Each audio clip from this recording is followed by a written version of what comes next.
Estamos en la serie Por la Fe. Espero que usted esté disfrutando de esta serie, al igual que yo estoy disfrutando de esta serie, aprendiendo de personajes bíblicos basados en el libro de los Hebreos, capítulo 11. Quiero escuchar a algunos de ustedes que me ayuden. Menciónenme algunos personajes de quienes ya hemos estudiado. Moisés, ajá. ¿Quién? José. ¿Cómo? Sara, muy bien. Abel, perfecto. Bueno, hemos estudiado algunos personajes. Lo curioso del tema de hoy es que no hay un personaje en particular. Se refiere a un grupo de personas. Y eso es algo bien interesante. Y quiero invitarle a que lea conmigo Hebreos capítulo 11, verso 29. Dice: por la fe, el pueblo cruzó el mar Rojo como por tierra seca, pero cuando los egipcios intentaron cruzarlo, se ahogaron. Y ese es el versículo en el que nos vamos a basar en esta noche. Por la fe del pueblo. Usted ha escuchado esa frase muy conocida. El pueblo. Ajá, no solo lo he escuchado, ¿verdad? ¿Quiénes lo han gritado? No son bromas. El pueblo unido jamás será vencido, dicen por allí. Cuando un pueblo está de acuerdo, es fuerte, es poderoso. Un equipo de personas, un equipo de fútbol, está bien coordinado, está bien dirigido, todos están muy dispuestos, llevan las de ganar. Un pueblo en un mismo sentir, tal vez no todos uniformes, incluso algunos tal vez no de acuerdo, pero ahí van, unidos. Es un pueblo poderoso. ¿A qué pueblo se está refiriendo este versículo? Vamos a ver, ¿alguien sabe? A Israel, al pueblo de Israel. En la semana pasada hablamos sobre Moisés. El hermano Alexis Arriaga nos compartió ese mensaje. Moisés es conocido como el libertador, ¿verdad? Ese hombre que atravesó un largo proceso en su vida y Dios lo transformó y se convirtió en un tremendo líder. Dirigió al pueblo de Israel a salir de Egipto. Pero cuando analizamos la historia, y hoy vamos a ver la historia, a pensar, la fe del pueblo, pero si yo he escuchado que el pueblo era un pueblo que duro, difícil, cuando lo lea, ahorita lo vamos a leer, un pueblo que, complicado.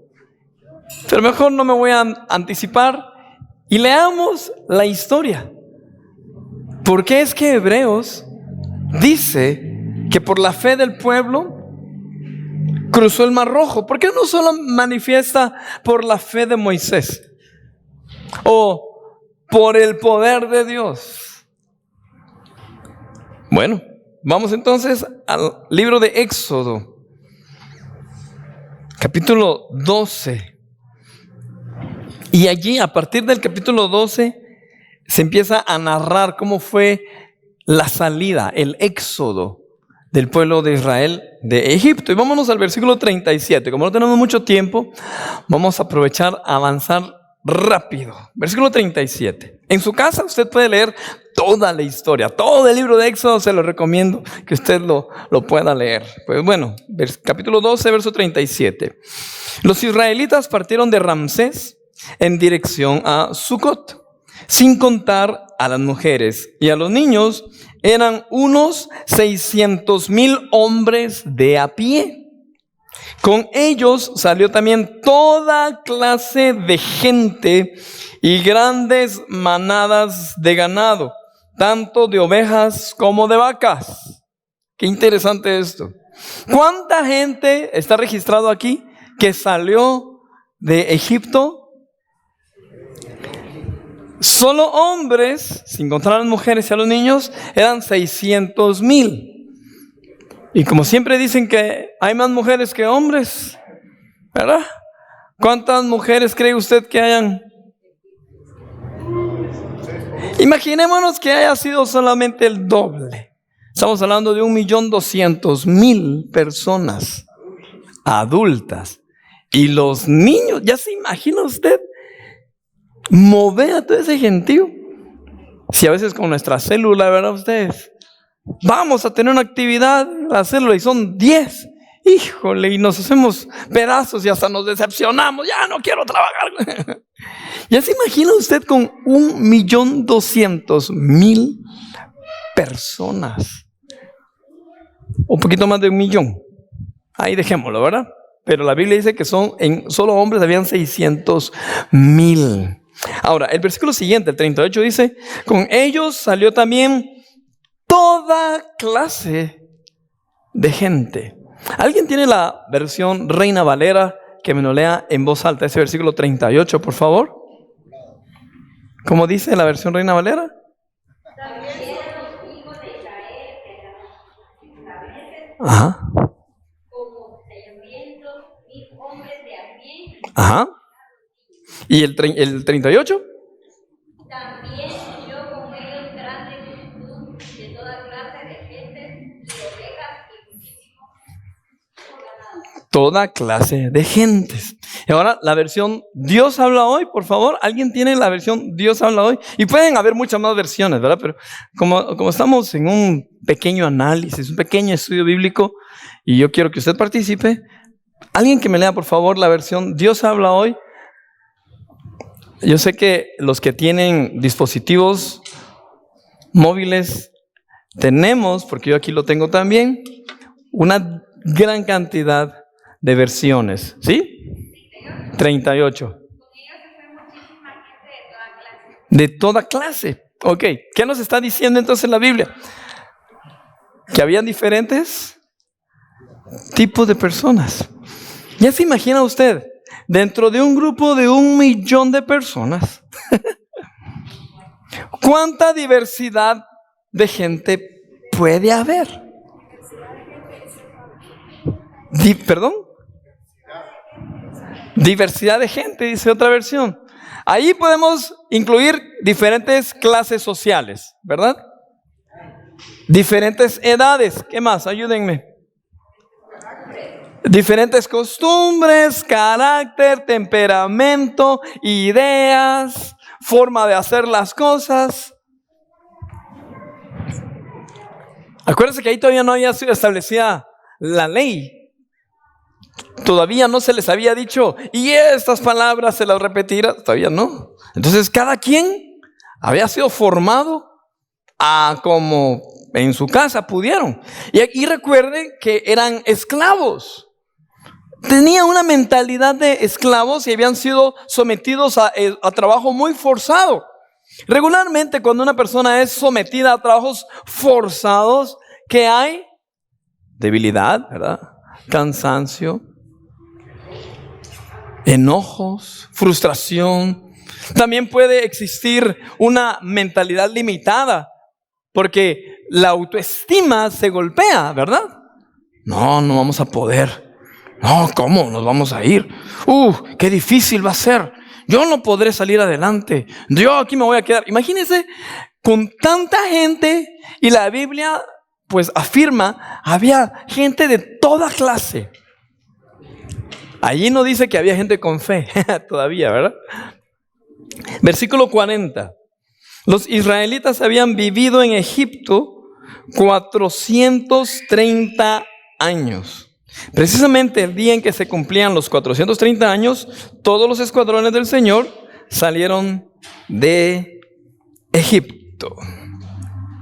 Ok, son detalles muy importantes. En el capítulo 13, verso 17, empieza a narrarse el acontecimiento. Ok, antes de leer acá, quiero solicitar a los chicos de proyección que me coloquen el mapa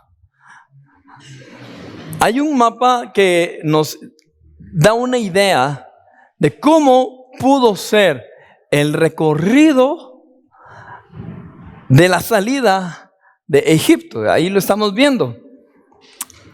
Allí con letras grandes dice Egipto. Ay, por más que esté con letra grande no logro entenderlo. Golfo de Suez, dice, ¿verdad? Bueno, allí hay un puntito que dice Ramsés. De ese lugar se cree que salieron, está Gosén y toda esa área. Luego Sucot. Y más abajo hay unos lugares nombrados ahí. No sé si lo voy a pronunciar bien, pero es Etam, gracias. Por eso me vine aquí, porque ya compramos luz, me tienen que alumbrar aquí. Etam, Pijillarot, algo así se llama. Ahorita lo voy a leer muy bien.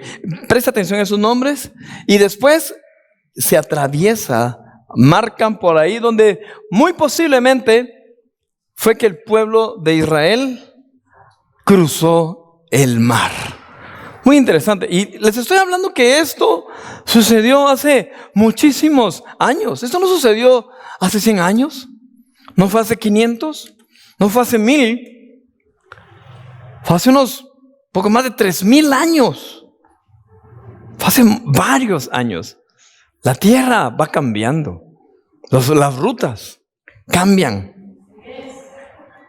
Bueno, ya que tenemos eso en mente, leamos ahora lo que dice el versículo 17. Cuando el faraón dejó salir a los israelitas, Dios no los llevó por el camino que atraviesa la tierra de los filisteos, que era el más corto, pues pensó, si se les presentara batalla, podrían cambiar de idea y regresar a Egipto. Dios siempre teniendo cuidado de su pueblo. Por eso les hizo dar un rodeo por el camino del desierto, en dirección al Mar Rojo. Ok, hay algunas personas que dicen de que si el pueblo de Israel hubiese salido directo, ¿verdad?, en dirección a la tierra prometida, atravesándose el área de los filisteos, tal vez hubieran hecho el recorrido en un mes, 40 días o menos, ¿verdad? Algunos dicen por ahí que en una semana se pudo haber hecho, pues yo no sé a qué paso, ¿verdad? En moto, en carro ahora, pues ya se puede hacer diferente. Pero les llevó 40 años. Algo que pudo haber sido en mucho menos tiempo. Ahora, ¿por qué Dios en primer lugar los llevó a dar una vuelta? En lugar de hacer una línea cerquita aquí, hizo varios colochitos, varias vueltas por acá. Porque el pueblo necesitaba estar preparado. Necesitaba estar listo para entrar a la tierra prometida. Habían salido de Egipto, habían sido esclavos. Nosotros necesitamos procesos en nuestra vida, hermano. Cuando nosotros salimos de Egipto, lo que representa el mundo, con lo que representa nuestra vieja naturaleza. Mire, nosotros traemos malos hábitos del mundo. Algunos de ustedes recordarán cuando recién conocieron a Cristo Jesús y rindieron su vida a Cristo Jesús. Traíamos malos hábitos, pecaminosos incluso, vicios. Traíamos esas cosas que no son una manifestación de hijos de Dios, ¿verdad? Malas palabras, un carácter alterado, y quizás algunos de ustedes confesaron a Cristo Jesús como Señor y Salvador, y al día siguiente empezaron luchas, batallas, y algunas personas que tal vez les dijeron, ¿y no que ya empezaste a ir a la iglesia pues? Y esas tus palabrotas que estás diciendo, y ese tu carácter, y ese tu mal hábito. Quizás nosotros experimentamos también eso. El pueblo de Israel tenía que cambiar su forma de pensar, tenía que cambiar su forma de vivir. Dios en el desierto, recuerde, le dio la ley. ¿Se recuerdan ustedes? Hace algunos meses hablamos sobre el tabernáculo. ¿En dónde recibió el pueblo de Israel esa enseñanza, esas leyes, toda esa instrucción sobre el tabernáculo? En el desierto. No siempre estar en el desierto es malo, hermano. En el desierto podemos ver la gloria de Dios. Amén. Y fue lo que sucedió aquí con el pueblo de Israel. Versículo 20 dice: los israelitas partieron de Sucot y acamparon en Etam, donde comienza el desierto. De día, el Señor iba al frente de ellos en una columna de nube, para indicarles el camino. De noche, los alumbraba con una columna de fuego. De este modo, podían viajar de día y de noche. Ana, mire qué bonito esto. Verso 22. Jamás la columna de nube dejaba de guiar al pueblo durante el día, ni la columna de fuego durante la noche. Hace muchos años vi un documental, creo que era en el Discovery Channel o en el History Channel, uno de los dos. Y hablaba ellos desde un punto de vista científico, cómo pudo suceder lo de las plagas, la salida de Egipto. Y me emocionaba ver eso porque se confirmaba, la ciencia confirma lo que la Biblia narra. No se contradice. Y podemos notar que la ciencia confirma que Dios pues tiene el control de la naturaleza y lo hace a favor de Él y a favor nuestro. Pero algo muy complicado que ellos científicamente querían demostrar era cómo pudo ser esa nube y cómo pudo ser ese fuego. Pues ellos empezaron a comentar de que desde el lugar donde ellos iban caminando se veía una erupción de un volcán, dicen ellos. Y que efectivamente se formó una nube y que en la noche se veía el fuego. Mire, hermano, sea como sea, gloria a Dios. Eso no fue casualidad, ¿verdad? Así que si usted escucha esta otra teoría, en decir, no, hombre, si la Biblia dice que era una columna de fuego, una columna de fuego, usted diga, mira, sea como sea. Quien escribió esto, lo escribió desde su punto de vista y fue la forma en que lo pudo expresar. Nosotros lo interpretamos de esta manera. Pudo haber sido una nube que estaba cubriéndolo literalmente, pudo ser. Y pudo ser una columna que estaba ahí, que si uno se acercaba un poco, tal vez quemaba. O pudo ser ese volcán que se veía. Sea como sea, hermano. Ahí estaba la manifestación de la gloria de Dios. Van a haber ocasiones en donde usted va a querer ver la manifestación de la gloria de Dios y usted va a querer verla de una forma muy mística o de una forma como lo pintó Miguel Ángel o como lo pintaron esos tremendos pintores del Renacimiento, ¿verdad? Yo quiero ver la gloria de Dios y quiero ver ángeles que suban y que bajen, y en lugar usted de ver eso, usted mira un montón de quispinuditos, ¿verdad? Ahí enfrente de usted. Y usted dirá, ¿eso no es gloria de Dios? Claro que sí, puede ser gloria de Dios. Dios puede manifestarse de diferentes maneras, librándolo de un accidente, porque quizás alguien le hizo luces en el camino. Algo tan sencillo. Dios pudo usar a una persona y de esa forma manifestó su gracia, su favor, su gloria para cuidarlo a usted. Estoy poniendo ejemplos demasiado prácticos tal vez, pero es importante que nosotros reconozcamos que podemos experimentar la gloria de Dios de diferentes maneras.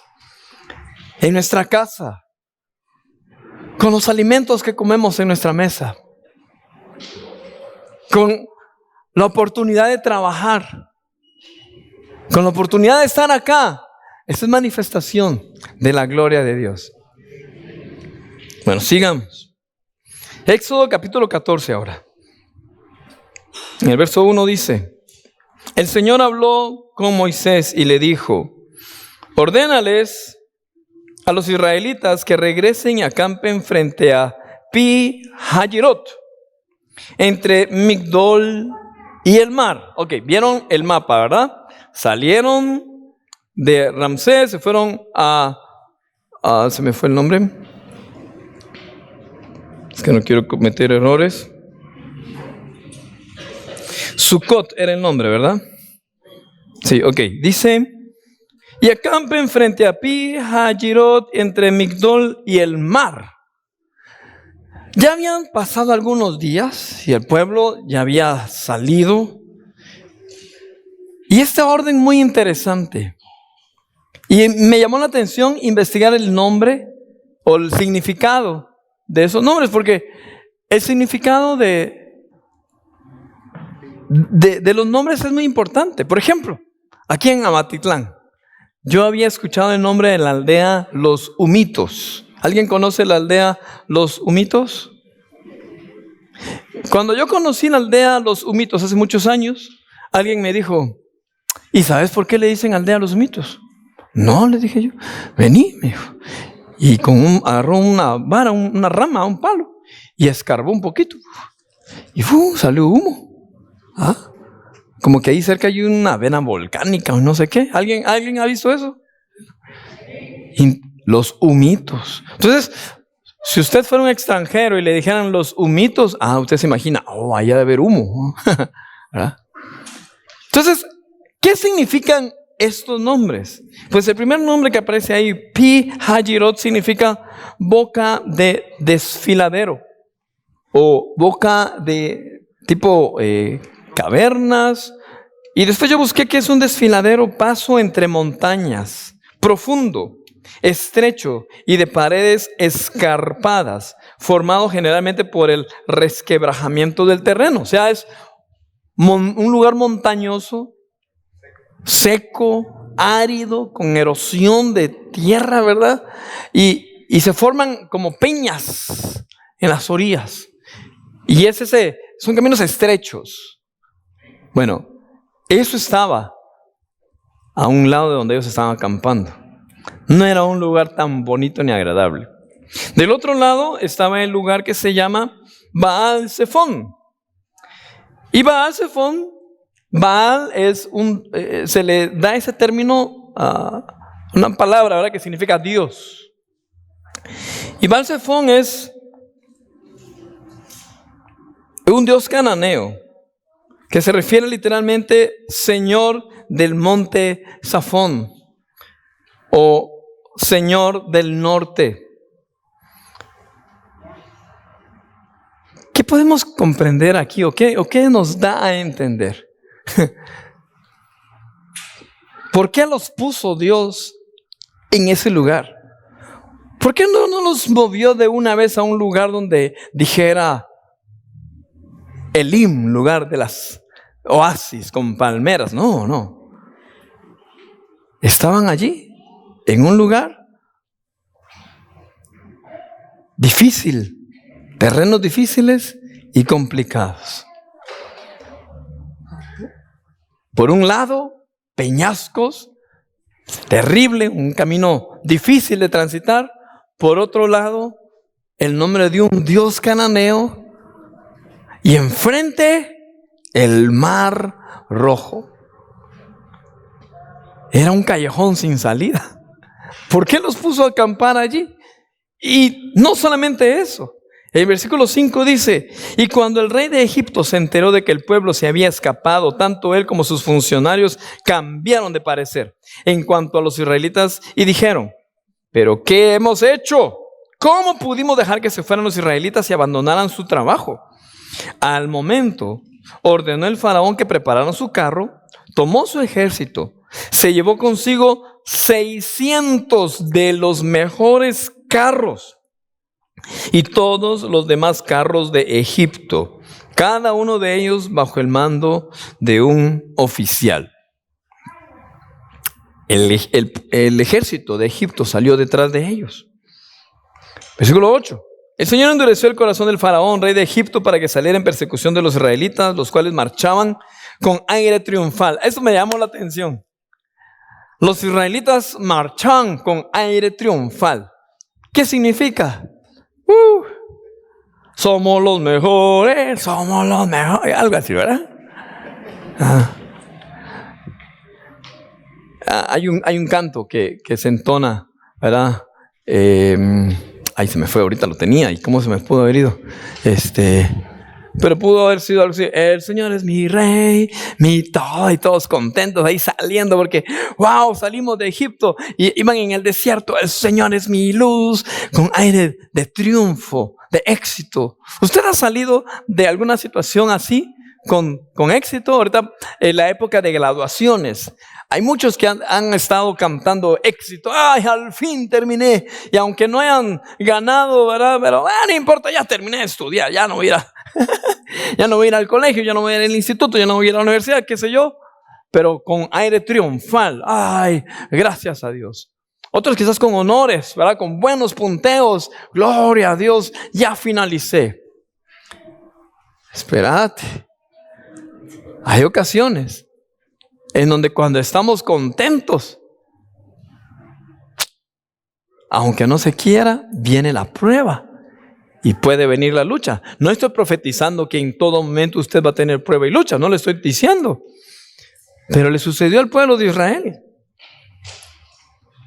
Versículo 9: todo el ejército del faraón, caballos, carros, jinetes y tropas de Egipto salió tras los israelitas y les dio alcance. Cuando estos acampaban, ¿en dónde? Junto al mar, cerca de Pi-Hahirot y frente a Baal-Zephón. O sea que no solamente estaba enfrente del mar, a un lado los peñascos terribles, al otro lado el valle que tenía el nombre de un dios del norte, dios cananeo, sino que atrás los egipcios. Y no los egipcios para darles regalitos, era el ejército que los quería, o si los iban a acribillar o regresarlos como esclavos. Oiga lo que sucedió. Versículo 11: entonces le reclamaron a Moisés: ¿acaso no había sepulcros en Egipto que nos sacaste de allá para morir en el desierto? ¿Qué has hecho con nosotros? ¿Para qué nos sacaste de Egipto? Ya en Egipto te decíamos: déjanos en paz, preferimos servir a los egipcios. Mejor nos hubiera sido servir a los egipcios que morir en el desierto. ¿Cómo así? Si acaba de decir la Biblia que venían con aires de triunfo y ahora ya están renegando. Y Hebreos 11 dice: por la fe del pueblo. Yo ahí no veo ninguna fe, hermano. Yo ahí veo reclamos. Y no estoy diciendo que la Biblia se está contradiciendo. En un ratito vamos a ver por qué está diciendo eso. Ay, hermano, en algunas ocasiones Dios tiene que tratar con nosotros, con nuestro carácter.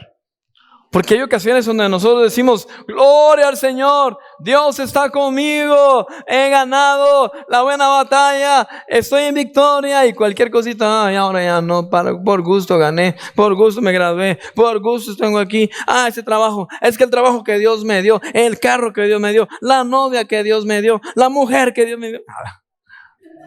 Después de haber estado cantando victoria, esa misma victoria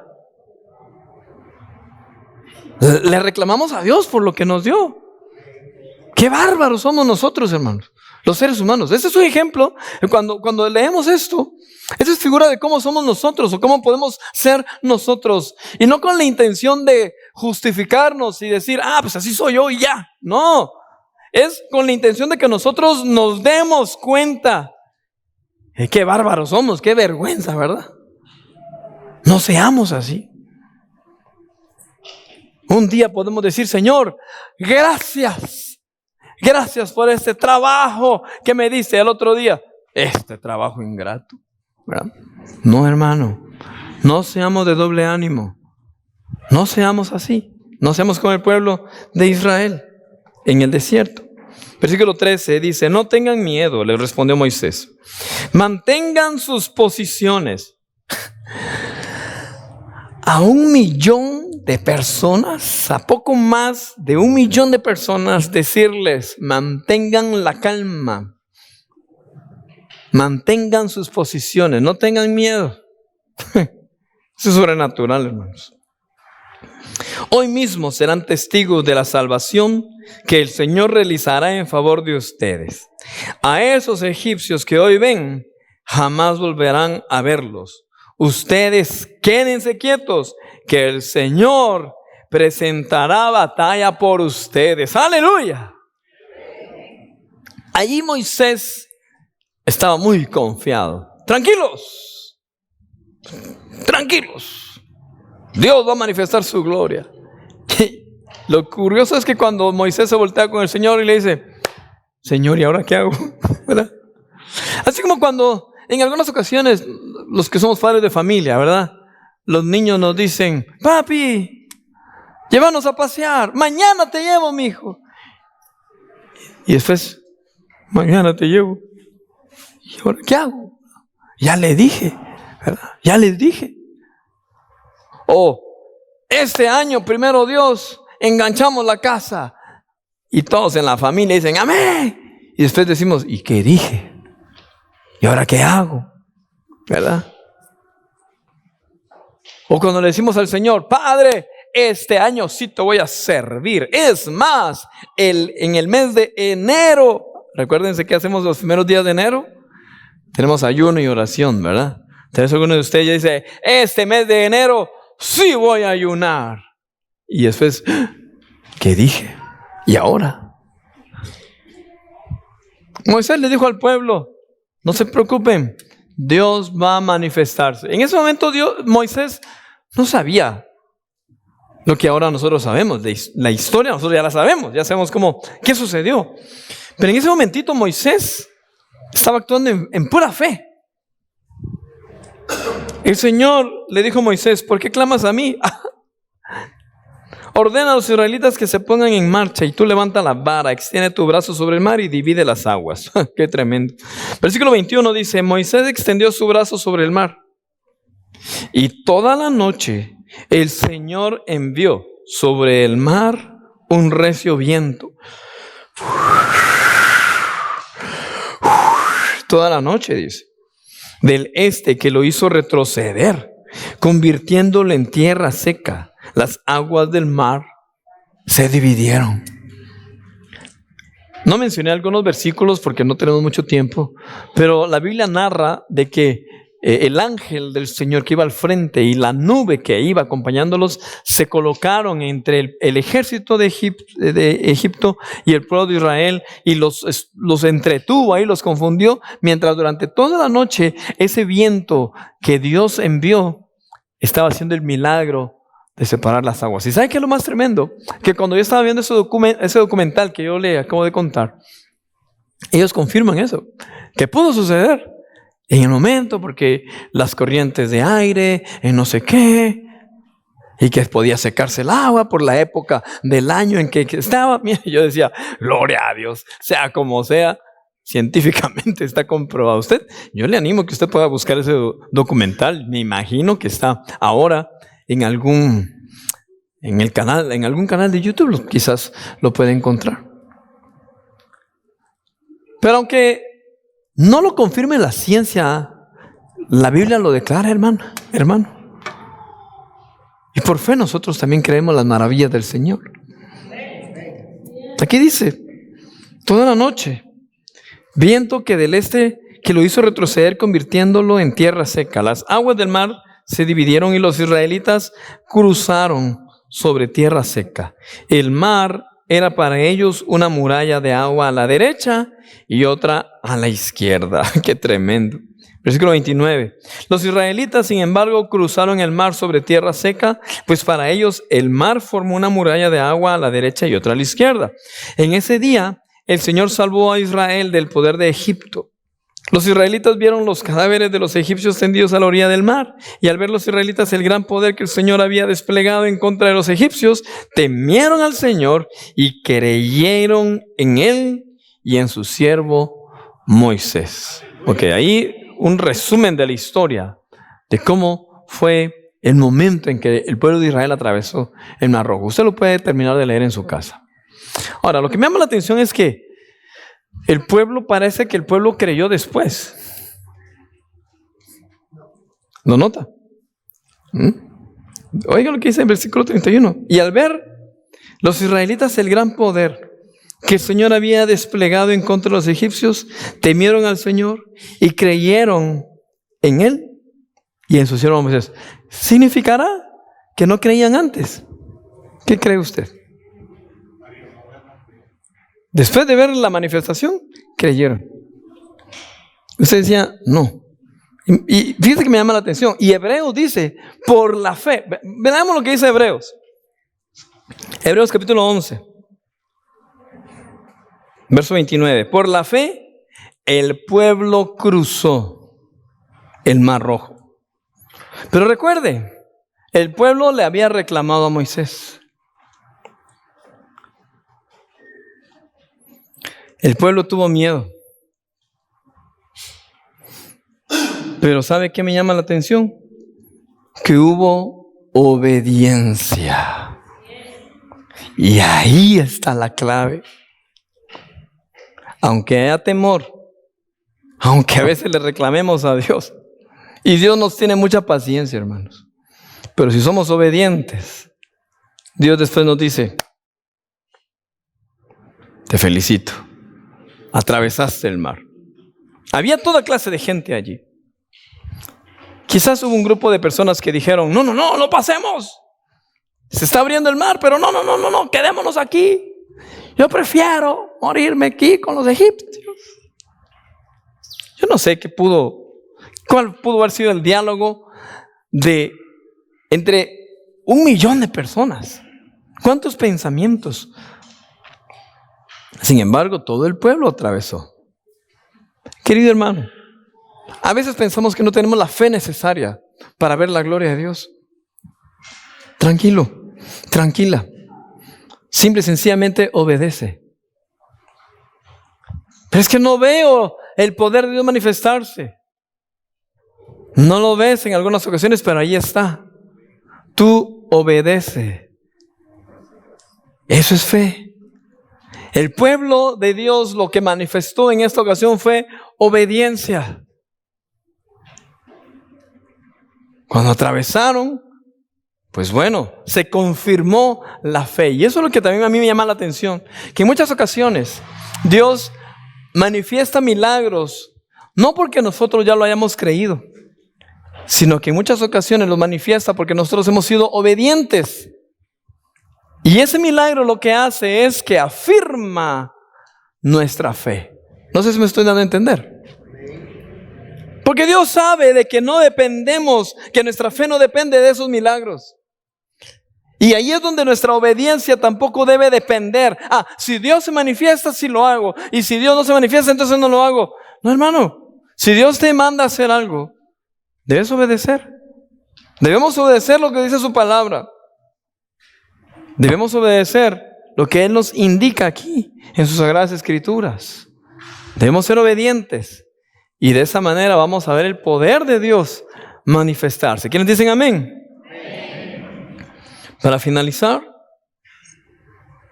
el pueblo nos representa a nosotros. El mar puede representar el mundo, las adversidades, dificultades. Puede representar toda esa incertidumbre de nuestro diario vivir. ¿Qué pasará mañana? ¿Qué va a suceder en esa situación? Los egipcios representan al enemigo que te quiere hacer retroceder, que te quiere infundir temor, miedo. Y aparte de eso estás rodeado por un paisaje negativo, representando así situaciones adversas que hay en tu vida. Lo que tú debes hacer, tú y yo debemos hacer es caminar en fe. Avanzar en fe. Sigue creyendo en el Señor Jesucristo, hermano. Sigue confiando en su gracia y su favor. Sea la adversidad que sea, sean las pruebas que sean. Tú avanza. Dios manifestará su gloria. Amén. Pónganse de pie, por favor. Dice Segunda carta a los Corintios, capítulo 4, verso 8. Nos vemos atribulados en todo, pero no abatidos. Perplejos, pero no desesperados. Perseguidos, pero no abandonados. Derribados, pero no destruidos. Aleluya. ¿Alguno de ustedes necesita esta palabra? Si tú necesitas esta palabra, te animo a que lo leas. Leámoslo juntos. 2 Corintios 4:8. Nos vemos atribulados en todo, pero no abatidos. Léelo en voz alta. Perplejos, pero no desesperados. Perseguidos, pero no abandonados. Derribados, pero no destruidos. Vamos a ver la gloria de Dios. Amén.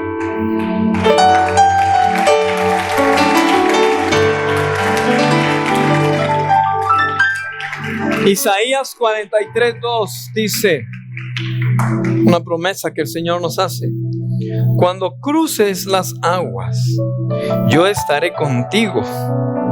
Cuando cruces los ríos, no te cubrirán sus aguas. Cuando camines por el fuego, no te quemarás, ni te abrazarán las llamas. Aleluya. Otra promesa del Señor. Se lo repito.